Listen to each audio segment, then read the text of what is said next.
Hello Akibou, je m'appelle Moufou, je suis un jeune étudiant togolais qui vient d'avoir son master en marché public.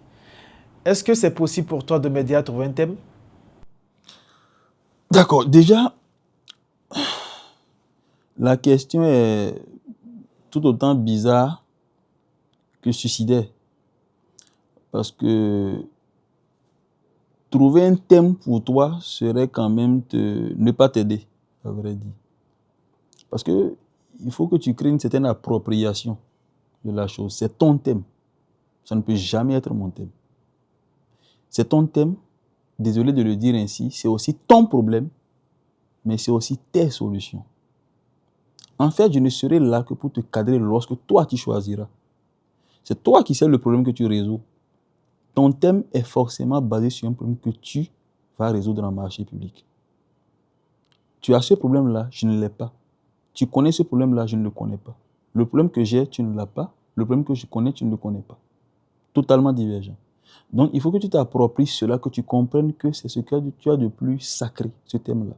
C'est toi qui dois le définir, qui doit te baser sur un problème que tu veux résoudre. Et ne laisse personne te dicter un thème. C'est ton thème, c'est toi qui le défends. Non ne vient que pour t'aider à mieux apprécier le thème, à mieux apprécier les impacts, les risques, mais le thème, c'est toi qui le définis. C'est incompressible et c'est souverain à ton niveau. Hello Akibou, Hello, tu sais, j'ai réussi à avoir mon master en marché public. félicitations. Mais tu sais que là, c'est galère. Oh, je galère à trouver un boulot. Est-ce que tu veux bien m'aider, s'il te plaît? Le plus dur commence comme on le dit, n'est-ce pas? Et il y a encore plus dur que ça, rassure-toi. Et la réponse, c'est ça va dépendre de toi. C'est ça ma réponse. Je t'explique. Ça va dépendre de toi parce que, contrairement à ce que tu peux penser, ça dépend très peu de moi. Ça dépend beaucoup plus de toi. Aujourd'hui, tu as ton diplôme en main. Encore une fois, félicitations. Même si tu ne peux même pas inviter à ta soutenance. Mais bon, plus sérieusement, il va falloir que tu sois en mesure de me démontrer ce que tu vaux. Et ça, rassure-toi, et c'est l'erreur que toi et tes camarades, généralement, vous commettez, c'est que vous pensez que ça se passe après la soutenance. Ça commence avant la soutenance. Ça commence avant la soutenance. Quelle est la démarche qui t'a permis de soutenir? C'est de là que tu commences par faire la différence. Que tu montres que tu es différent.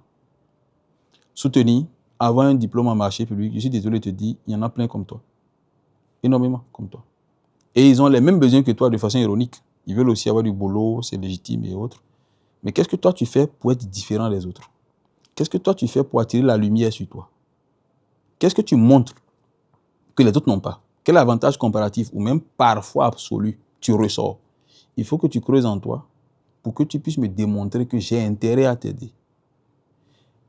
Et que si je ne t'aide pas, que tu puisses partir avec fierté en se disant il va regretter dans 1 an, il va regretter dans 2 ans.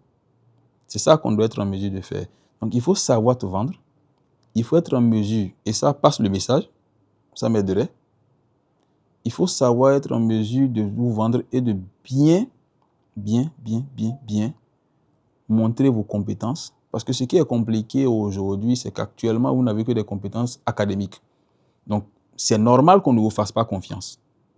Donc, il va falloir que vous puissiez creuser au-delà de j'ai un diplôme. Qu'est-ce que je suis capable de faire? Quel problème je suis capable de résoudre? Et c'est pour ça que ce problème-là, le premier problème que tu serais capable de résoudre et que tu as normalement déjà démontré, c'est dans ton mémoire qu'on doit pouvoir le voir. Dans ton mémoire, on doit déjà pouvoir que celui-là est capable de résoudre des problèmes. Et ce mémoire-là, même dans certaines entreprises, doivent même devenir des pistes pour les solutions, pour des problèmes qu'ils rencontrent à l'interne. Et rassure-toi, quand ça va être bien fait, comme je te l'ai dit, tu n'auras pas besoin de demander du boulot. C'est le boulot qui va te demander, tout simplement. Voilà ce que je peux te répondre.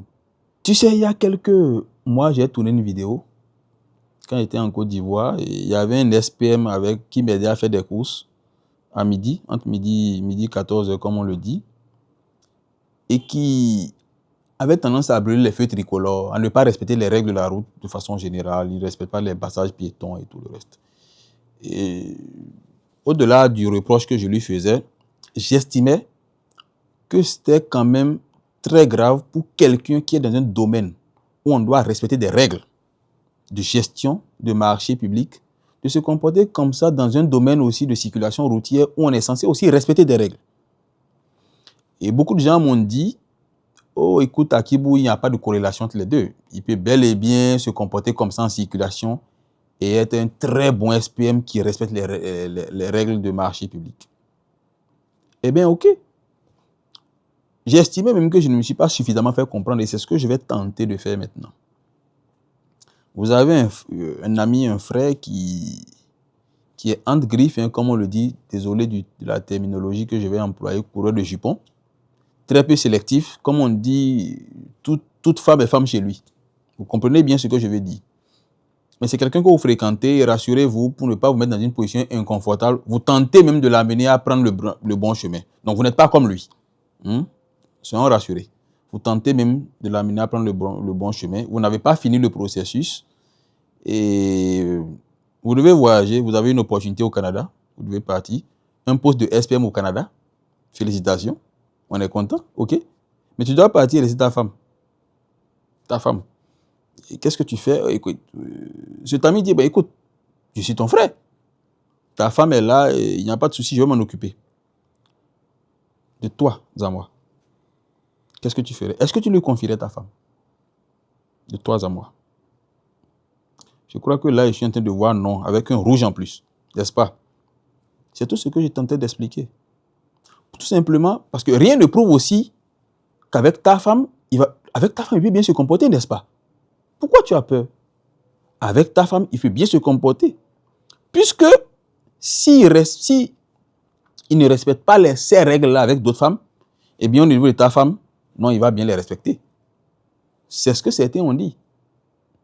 Vous voyez qu'en fait, il faut juste que les gens comprennent que c'est assez transversal. Tu ne respectes pas les règles en général, tu ne peux pas les respecter de façon particulière. C'est compliqué. C'est très compliqué. Donc, il va falloir qu'à un moment donné, on puisse comprendre que respecter les règles, c'est respecter les règles. Tout simplement. Donc, la présomption est toujours forte quand vous ne respectez pas les règles et c'est même parfois de nature à vous desservir quand on remarque cela en vous. Et c'est ce que je tenais quand même à préciser, encore une fois, à travers cet exemple-là, qui pourrait paraître choquant pour certains, désolé. Mais je me devais pour mieux encore me faire comprendre. Merci beaucoup. Tu sais, dans mon métier, c'est difficile, hein? Tu es consultant, formateur, marché public. Tu as énormément de personnes qui te posent des questions, des préoccupations. Et parfois même des préoccupations qu'on ne peut pas poser à des endroits donnés. Donc, il y a quand même une certaine dynamique de confiance que moi j'apprécie et qui fait que je mesure vraiment la gravité du problème. La plupart des gens ont des problèmes liés à la gestion des risques, qui soient d'intégrité opérationnelle. Mon patron veut me faire tant, on me demande de faire tant, il y a telle instruction qu'on a reçue, comment est-ce que je fais pour dire non? Comment est-ce que je fais pour faire tant? Je ne veux pas me créer des problèmes. Comment? Je ne veux pas être sanctionné. Il y a énormément de questions comme ça qui me reviennent. Et ça me fait mal parce que ces gens-là sont parfois désespérés et c'est une pression morale que tu n'imagines pas. Il y en a qui ne dorment pas. Il y en a qui prennent des congés exprès pour fuir une décision qu'ils seront tenus à prendre ou avec laquelle ils vont cohabiter. Il y en a qui demandent, qui font même semblant. J'ai connu des cas où des gens ont dit « je suis malade ». Ils ont fait même de semblant de crise pour ne pas être là lorsqu'on s'est tenté d'aborder un sujet parce qu'ils ne veulent pas être complices ou co-responsables d'un certain sujet. C'est compliqué, c'est moralement très lourd. La question n'est pas pourquoi forcément on te pose ce genre de problème. C'est supérieur là généralement. La question c'est qu'est-ce que toi tu fais pour que ça ne t'arrive plus? D'accord, c'est déjà arrivé, mais qu'est-ce que tu fais pour que ça n'arrive plus? C'est d'ailleurs ça la gestion des risques en marché public. Ce qui est déjà arrivé, qu'est-ce qu'on fait pour que ça n'arrive plus? Et c'est un risque opérationnel là qu'il faut cadrer. Et moi, quand j'ai fait depuis quelques années le tour, écoutant les participants à mes différentes formations, lors des discussions, des panels, des webinaires et tout le reste, je suis entré dans mon laboratoire et j'ai sorti une pilule verte. Remède miracle pour tout le monde. À prendre chaque matin avant d'aller au bureau. Cette pilule-là s'appelle compétence. Je t'explique rapidement. La compétence, c'est ce qui te permet de régler tout ça. C'est la pilule miracle. Quand tu es compétent, tu as un bouclier qui te permet de faire face à tout cela. on ne peut pas te faire n'importe quelle proposition. On sait que tu es compétent, on ne peut pas te proposer n'importe quoi. On sait que tu es compétent et toi-même, tu sais que tu es compétent, tu peux partir à tout moment. Tu ne seras pas co-responsable ou responsable de certaines décisions. Tu ne seras pas impressionné par des nominations. Tu ne seras pas impressionné par des avancements. Tu n'iras pas commander. Tu feras ton travail parce que tu seras toujours concentré. Et tu auras quelque chose, la capacité de dire non. C'est un pouvoir, au-delà d'une capacité, c'est un pouvoir de dire à des gens non, ça on ne fera pas. Parce que ce n'est pas conforme aux règles, on ne le fera pas. J'ai connu des gens qui l'ont dit. On leur a dit, ok, tu quittes ton poste. Il dit, je vais te faciliter la tâche. Dans 5 minutes, je t'envoie ma lettre de démission. Et il l'a fait. Il dit, vous n'allez pas me faire partie, c'est moi qui vais déposer une lettre de démission parce que c'est un environnement toxique ici, je m'en vais. Et quand il est parti, vous savez quoi? C'est même ça qui lui a permis une semaine après de trouver un autre poste quelque part. Parce que quand l'affaire a fait du bruit, on lui a dit, mais écoutez, celui qui a pu dire non à quelqu'un, à un patron de ce genre, sur un dossier, on voulait lui imposer quelque chose, eh bien celui-là, nous, on a intérêt à l'avoir avec nous. C'est quelqu'un qui connaît sa valeur. Et on a besoin de gens comme ça. Et il a eu une promotion, et je peux vous dire de façon ironique, pour ceux qui écoutent, et principalement toi, est-ce que tu sais que la première mission qu'il devait faire, lorsqu'il est arrivé à son nouveau poste, c'est une mission d'un projet où il devait évaluer une opération qui concernait son ancien employeur. Ironie du sort. Quelques semaines après, il se retrouve dans une autre posture et ses anciens employeurs qui lui ont fait la misère où il a démissionné se retrouvent devant. Ça, c'est le prix de la compétence, c'est le miel de la compétence. Et c'est ce que je demande à tout le monde de faire. Donc, avalez cette pilule-là chaque matin. Je ne sais pas, vous allez prendre avec votre jus de fruits matinal, du lait, de l'eau, mais avalez cette pilule-là. Elle n'est pas amère, je vous rassure. Vous n'imaginez pas à quel point elle n'est pas amère. Ce n'est pas une pilule amère. Avalez sans modération. Suivez la posologie et vous allez forcément progresser. Il n'y a pas une autre conséquence. Vous ne pouvez que progresser dans votre domaine, spécifiquement et professionnellement en général. Merci beaucoup. Tu sais, lors de mes programmes de formation d'animation, j'ai souvent eu affaire à un gros problème. C'est que je suis parfois incompris. Et les premières heures de l'animation, je prends parfois 2 heures, 2-3 heures au minimum, pour poser énormément de questions aux participants. À un moment, ils se disent, mais écoutez, c'est à nous de vous poser des questions ici, on est venu apprendre. Mais pourquoi depuis 2 heures, c'est vous qui nous posez des questions? Et parfois, ils sont embêtés. Il y en a qui ne comprennent pas, il y en a, ça les ennuie un peu, ça les titille un peu. Mais je leur explique ce que je m'apprête à t'expliquer. La vérité, c'est pourquoi je pose énormément de questions. Je veux connaître vos parcours académiques. Je veux connaître là où vous avez travaillé. Je veux savoir avec qui, quelle université vous avez eu à faire, quelle filière. Et tout ça, je mets au pluriel. Une longue liste, sans vous être limité. Je veux savoir tout en fait sur vous. Et quand je dis cela, c'est parce que avant de venir en salle, j'ai tapé inévitablement vos noms dans des moteurs de recherche, sur LinkedIn, un peu partout, pour bien savoir à qui j'ai affaire. Vos photos, poser des noms sur des visages et autres. Tout ça pour un seul objectif. C'est mieux vous satisfaire. Il va falloir que tous ces éléments que j'obtiens puissent être en mesure de me permettre de mieux animer. Parce qu'en pleine animation, vous savez, il y a ce qui va ressortir de plus que la technicité même du consultant que je suis, c'est la pédagogie. Et cette pédagogie-là m'oblige à me connecter à un élément que vous connaissez pour pouvoir répondre à une question que vous allez poser dans 2, 3, 4 jours pendant le programme. C'est pour ça que je prends le maximum d'informations pour poser aussi les meilleurs diagnostics et les solutions basées sur des choses que vous connaissez et qui sont des choses que vous avez déjà vécues par le passé de façon académique, de façon professionnelle et autres. Voilà un peu ce que je fais. Et pour ça, encore une fois, désolé, parce que je vais continuer par le faire pour mieux vous satisfaire. Voilà une question que tout le monde se pose. On le voit généralement sur YouTube, sur LinkedIn, un peu partout. Il anime des formations ici, là. Comment est-ce qu'il prépare ces formations-là? Comment est-ce qu'il fait? Parce que quand on regarde les commentaires, il y a d'énormes taux de satisfaction. On se demande comment il fait lui. Comment est-ce qu'il prépare ses formations? Ne le dites à personne. Je ne me prépare pas vraiment. Choquant, non? Je vous dis vrai. En fait, qu'est-ce que je fais? Je suis déjà en réalité préparé. Je ne me prépare pas spécifiquement pour une formation. Je me prépare pour toute ma carrière de consultant. Et c'est ce qui me permet, même quand je dors et qu'on me réveille à 5 heures, à 5h05, je suis capable d'animer une formation pendant 3 jours, sans lire le moindre document. Parce que j'ai déjà travaillé de façon ex ante, comme on le dit, pour vraiment être en mesure de faire tout cela sans avoir besoin de lire un document, de préparer des carrousels, de préparer des PowerPoint. D'ailleurs, ceux qui, et il y en a plein, je suis ceux qui me suivent, ils pourront commenter. Ceux qui ont suivi les programmes de formation ont toujours dit quelque chose. Pourquoi toi, tu ne lis pas des documents? Je déteste lire des documents en formation. Pourquoi? Parce que, écoute, si je dois venir lire des documents en formation pour les gens qui ont payé pour un programme, tu ne penses pas que c'est une insulte? Tu ne penses pas qu'ils auraient pu rester chez eux et lire les documents? Ce sont les documents auxquels ils ont accès, ils auraient pu les lire. Mon travail, ce n'est pas de leur lire les documents, c'est de leur expliquer en réalité ce qu'il y a dans ces documents, ce qu'il n'y a pas dans les documents, ce que les documents n'ont pas dit et qui existe, les contours, les risques. C'est tout cela que moi j'explique.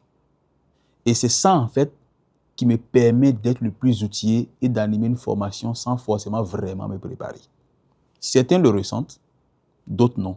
Mais généralement, je ne prépare pas mes formations. Je me prépare juste à faire une bonne formation. Merci. On va parler un peu football. La CAN, c'est dans quelques jours, il paraît, c'est ça, non? Dans quelques jours, là. Ok. Et ce que je vais même dire va me faire sourire parce que je me rappelle encore, je ne sais pas quand, il y a quelques semaines ou mois, quelques mois, j'étais à Dubaï en formation et il y avait un Congolais, je parle de la RDC, et un Sénégalais qui se taquinait beaucoup par rapport au match Congo-RDC vs Sénégal qui a eu lieu à Kinshasa, si ma mémoire est bonne. Et le Sénégal menait 2-0. Quand le Congo a rattrapé les 3 buts et a battu... Ah non, c'est le Congo qui menait 2-0 plutôt, sur son territoire, c'est-à-dire à domicile. Et le Sénégal a en fait rattrapé les 3 buts. Est-ce que vous savez ce qui s'est passé à la fin du match? Ceux qui écoutent, toi tu sais, il y a eu des casses dans le stade. Les Congolais fâchés du résultat ont cassé tout dans le stade. Et je dis que c'est ironique parce qu'ils vont se retrouver encore bientôt au Maroc. Ils sont encore dans le même groupe, je pense. Ils vont encore se retrouver. Là-bas, ils ne pourront forcément pas faire la même chose parce qu'ils ne sont pas chez eux. Mais l'incident, c'est que je disais à ces 2 personnes-là, c'était lors d'un déjeuner qu'on discutait de ça. Je disais, mais félicitations, vous avez cassé tout, non? Ils disaient, bon, pas moi, mais les gens ont cassé tout dans le stade. En fait, vous savez ce qu'ils venaient de faire? Ils venaient de donner des raisons à beaucoup de personnes d'applaudir l'acte qu'ils viennent de commettre. Pourquoi? Parce qu'ils vont désormais passer d'autres marchés de rénovation en procédure d'urgence, avec de fortes possibilités maintenant de faire certaines choses qui n'auraient peut-être pas pu faire si les procédures se faisaient de façon normale. Donc quand vous cassez comme ça, émeute, match, contestation populaire, je peux vous assurer qu'il y a des SPM qui sont contents et qui disent même secrètement, continuez pas à casser, merci de casser. Grâce à vous, on va passer des marchés en procédure d'urgence très rapidement. Parce que les marchés en procédure d'urgence, il y a certains filets de sécurité qui n'y a plus. C'est justement pour ça que c'est une procédure d'urgence. Eh bien, vous les aidez. Donc, quand vous continuez par casser, rassurez-vous, vous enrichissez certains. Vous enrichissez même d'ailleurs tout le monde, sauf vous. C'est ironique. Et ça, c'est le conseil que je donne à beaucoup. Beaucoup pensent que la meilleure manière de faire des contestations, c'est de casser les biens publics. C'est toujours vous qui payez la facture. Et vous permettez même à d'autres de faire certaines choses sur votre dos. C'est triste et malheureux. Ne soyez pas quand même le dindon de la face. Ça, c'est la grande leçon que j'ai à donner. Est-ce que tu m'as compris? Merci. La gratuité tue, il paraît. Tu es au courant? Ok. Je vais t'expliquer ce qui m'est arrivé. Depuis que j'ai commencé les programmes, les gens m'ont dit, mais toi, tu es dans le domaine des marchés publics. Tu vois, tu vas former des gens d'autres nationalités. Mais nous qui sommes tes frères, on vient de sortir de l'université. On n'a pas de quoi payer tes programmes, ça coûte cher. Mon côté sensible activé. Ok. J'ai décidé unilatéralement. Et parfois, je m'en excuse d'ailleurs, c'est l'occasion. Vous aviez eu raison. Contre l'avis de mes collaborateurs, qui me l'ont fortement déconseillé, à chaque formation que je fais en ligne, j'identifie une personne, parfois que je ne connais pas. D'ailleurs, la majorité de ceux dont je vais vous parler, là, je ne les ai jamais encore rencontrés. Je dis, toi, tu m'avais parlé il y a 1 mois, 2 mois, 3 mois. Viens, on va faire la formation ensemble. Je vais te former gratuitement. Comme tout le reste, tu vas recevoir le kit comme tout le monde gratuitement. Tu vas recevoir l'attestation gratuitement à la fin du programme. C'est ce que je peux faire, comme on dit. Hein, mon cher? La plus belle femme du monde ne peut donner que ce qu'elle a. C'est ce qu'on dit. Tu es d'accord avec moi? Mais ça m'a créé énormément de problèmes. En fait, ceux qui suivaient moins mes formations, c'était ceux que j'invitais pour participer gratuitement. Oh, j'ai un mariage demain, hein. Moi, vraiment, je ne pourrais pas participer. Il y a un mariage demain, il ne faut pas que je loupe. Ah, on a un match de football à 16h, là, il faut que je sois là sur le terrain. Je ne joue pas, hein. Il te précise même ça apparemment pour te narguer. Je ne joue pas, mais je suis parmi les supporters. Si je ne suis pas là, ça ne va pas être bien. Ok, d'accord, c'est plus important que ta carrière professionnelle apparemment. Merci beaucoup, monsieur Cristiano Ronaldo. Tu as aussi ceux qui vont te dire, écoute, c'est parce que vraiment j'ai une soirée là. Donc tu as que ça. Et je peux te dire qu'aujourd'hui, s'il y a un taux de satisfaction mesuré, c'est maximum 20% de tous ceux que j'ai pu faire participer gratuitement. Et ça m'a créé énormément de problèmes. Énormément de problèmes parce que ce sont des places libres que j'aurais pu faire payer à d'autres, mais que j'ai mis à leur disposition, ce qui m'a créé un manque à gagner. Et ça, vous n'imaginez pas à quel point les gens ont eu raison sur moi. Donc, s'il y a un parmi vous qui a fait ça, qui suit cette vidéo-là, il faut qu'il comprenne le dégât qu'il a créé. Mais aussi, je tenais pour finir à dire félicitations. À vous dire félicitations, vous qui avez fait cela, félicitations. Parce que maintenant, grâce à vous, j'ai décidé depuis quelques semaines qu'il n'y aura plus jamais une seule personne que je formerai gratuitement. C'est fini. Je ne le ferai plus jamais. Tout le monde paye ou vous n'accédez pas au programme. Point. J'espère que le message est bien passé. Tu sais, cher ami, je veux que tu m'aides. Je veux que tu m'aides à comprendre quelque chose. Je veux que tu m'aides beaucoup. Il y a quelque chose que je n'arrive pas à comprendre encore. Parce que ça relève pas seulement de la bêtise, mais du courage.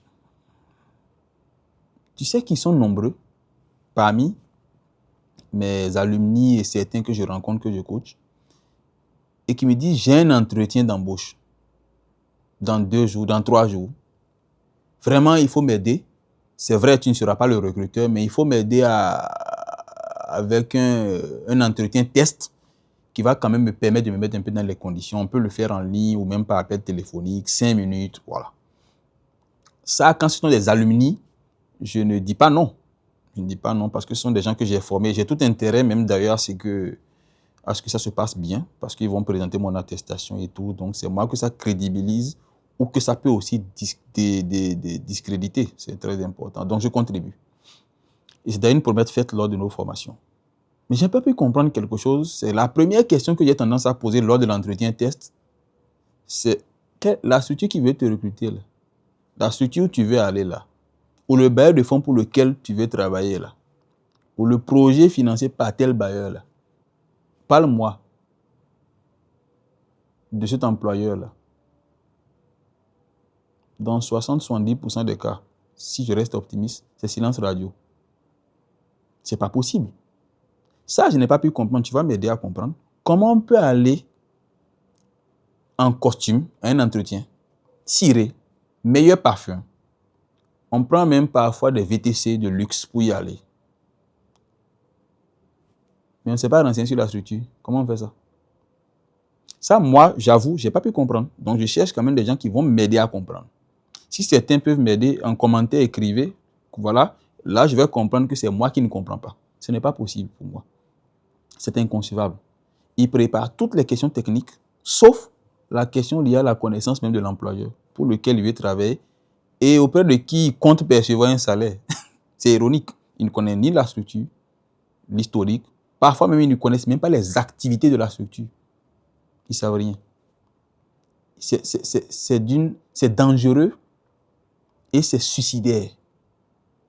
Donc, s'il y a des gens qui ont pu comprendre comment on fait pour aller à un entretien sans connaître l'employeur, eh bien, moi-même, j'ai envie de connaître la recette magique parce que je cherche toujours. Merci.